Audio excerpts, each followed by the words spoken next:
be presenting about piezoelectricity. The topic of my presentation is piezoelectricity better and a cleaner future. Basically, what drew me to the idea is that it's just 3 years ago I was just thinking about how we can develop machines which don't require any fuel, or which can run throughout without needing an additional fuel. So I think by the end of this presentation, you will see how piezoelectricity can be used to power the same. So in this presentation, I'm going to explore the concept of piezoelectricity by explaining what it is, how it works, and how the concept is currently being used, and what the future holds for this source of power. So piezoelectricity basically it's a field of science which investigates the ability of certain materials to produce voltage when they are under pressure. So the basic concept of operation of piezoelectricity is that pressure, if you exert pressure on an object, it gives voltage on the other end. And actually the reverse, as you can see here, is when you exert pressure here, you can get voltage. And the reverse is also true, which means that if you exert voltage on the material itself, it's going to cause a displacement or a vibration. So how can this, for instance, these materials include quartz, tourmaline, cane sugar, and also Proteus salt, and topaz. So some of these are the natural ones, and including some artificial ones. But as it is right now, you find that something like quartz, the piezo constant is very low, which means that the voltage which can be produced from it is very low. So scientists are pursuing simpler or artificial materials which they can use for the production of electricity instead of the natural ones. So how it works? So basically the materials have multiple interlocking domains. By that, which have both positive and negative charges. These domains are symmetrical, and when they are under pressure, the symmetry is broken, which means that it's like we have one end which is relatively positive and the other end which is relatively negative, thus generating a voltage. So and then from there, I'm going to move on comparison to see how this field of science, piezoelectricity, compared to other ways of production of electricity, how they match. So I got this table. It's from one of the energy companies. It's basically comparing the main sources of electricity which are currently being explored. So we see there with the wind power, the solar, the thermal, the hydropower called oil and gas. So as you can see in the table shows you different costs of both. From the first one is the cost per kilowatt of any of the sources of energy. And payback one shows that the duration which is going to take after installation. It's mainly the upper 2 figures are used mainly for country specific, which is Israel.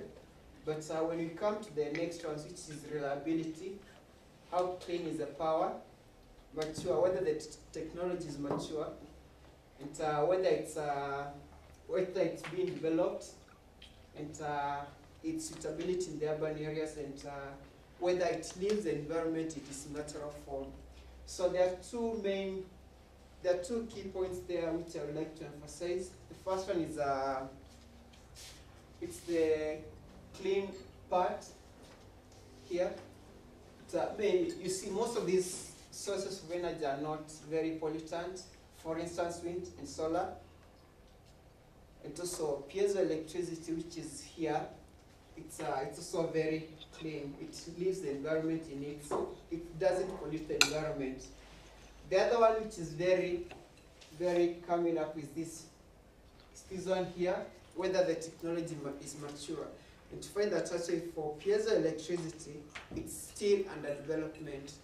Scientists are still exploring it, while all the other technologies which are being used right now, they have already deeply explored them. And the other thing is the last point here, which is whether it preserves the environment in its original state. We find that most of these do not leave the environment in its previous state. But for piezoelectricity, and basically the power is produced, the voltage is produced from maybe putting a piezo material somewhere where there is pressure. So that means whenever there is pressure, for instance, the pressure exerted on the ground when I'm walking, I can convert that pressure to voltage. Machines, let's say something like an aeroplane, when it's flying, there's air resistance hitting it. You can convert that pressure on it to voltage. For instance, something like a ship in the sea, you can still convert that water pressure on the sea, eating the ship itself into voltage. So there are so many ways you can explore this technology. The next point is the key strengths, which most of them come actually from the table. And the first one is it's an immature technology. That means it's already, there's no much development in the technology itself. So there's a very big room for exploitation of the technology. The second one is it preserves the environment in its original state, as I have said. Third one is that it's very reliable. I think that's also very clear from the chart I just showed. The fourth one is small size. And actually, one unique thing about production of electricity using piezo materials is that the tiny the material, the smaller the material, the higher the voltage it gives. And it gives high voltage and very low current. So which takes me to the other point, which is that it gives the machine itself a responsibility to consume the power it produces itself. So, as I've said, it produces a high voltage but a low current, and that means there's a low power loss, because to find the power loss use I think I squared times R. Is that correct? Yeah. Yeah, so you find that I is very low. That means that the power loss is going to be very low. So, and also the other thing is that it eliminates the need for transportation. For instance, the current system, it uses the grid system, where from the production, the power is taken to the national grid system in most of the countries, and then from there it's distributed to the country, in which a lot of power is lost. So you find that, but for this technology here, if it's a ship in the sea, I mean, it utilizes that power immediately after it's produced, it's plowed back to the system. The other thing is that the other applications, yeah, let me go to the next one. And then the other thing is that about energy harvest through piezoelectricity. So these are some of the fields which can be explored to produce electricity. One is the vehicles, by mounting piezoelectric material on the runways, on the roadways. That's beneath the surface, and then when a vehicle is moving, it's going to exert pressure on the materials on the road, and those materials can be used. Those materials convert the pressure into voltage, and then it's plowed back to the system, which can be used to light the street lights, and also the street lights and most of the aspects of the city. The other one is about, we have also railways. It uses the same concept by laying piezo materials underway.